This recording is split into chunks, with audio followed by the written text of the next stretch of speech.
Hey, this is Anthony with Revzilla TV, where you can watch, decide, and ride. Welcome to our Xena XX Series buying guide and overview at Revzilla.com. So Xena as a whole has been around since the 80s. They're a premium manufacturer of motorcycle security. So they do chains, they do locks. Here in this XX Series video, we're going to show you how to choose the right alarmed lock that would be a brake disc lock for your motorcycle. So there's a few different options in front of me. Each one has an accelerometer.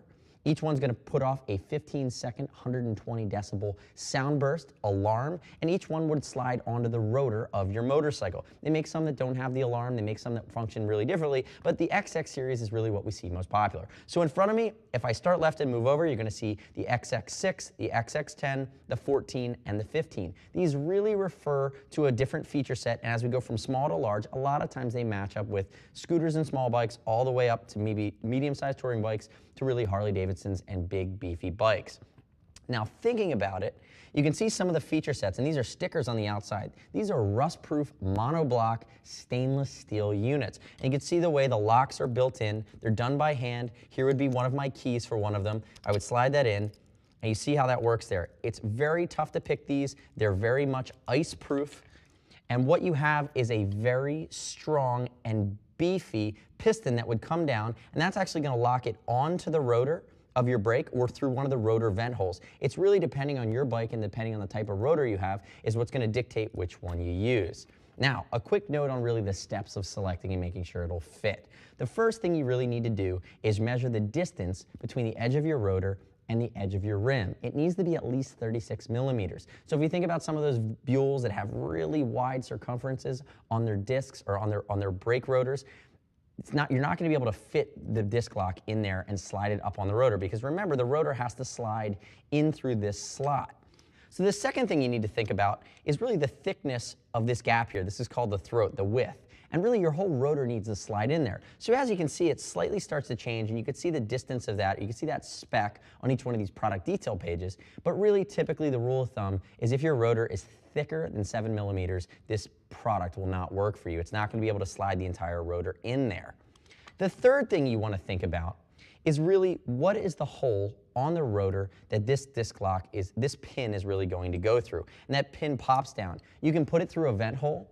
And you think about it, the pin is 6 millimeters, the pin is 10 millimeters, the pin goes 14 millimeters for both the 14 and the 15. You can see these are really the same, just the distance back. It's for a thicker rotor.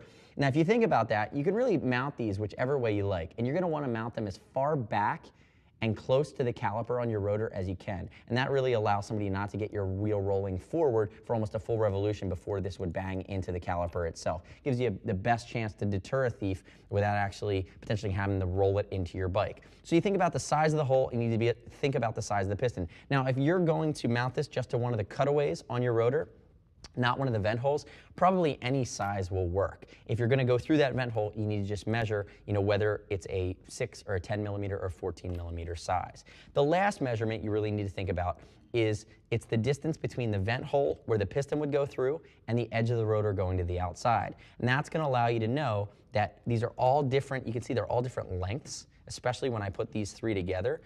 The entire rotor has to fit between the piston inside there in what they call the throat, because this is sliding around it. So you have to make sure in each product page is going to have their own distance that entire rotor is going to fit in there. If you really follow those 4 steps, remember, we're always here to help at Revzilla.com. see us at Revzilla.com or 877-792-9455. What you really do is give yourself the best chance to the first time around buying the disc lock that not only will slide onto your rotor and fit into your wheel, you'll have enough room to clear it, and then that pin, wherever it's going to slide in through that rotor, will give you plenty of clearance. And if you follow that, you should be in really good shape. Remember, we ship for free, exchange for free, no restocks if you need to send it back to us. Like I said, you can always get in contact with us, and you can watch the entire breakdown of Xena products at Revzilla.com/Xena. You can actually click here to buy these products right now or go there and shop.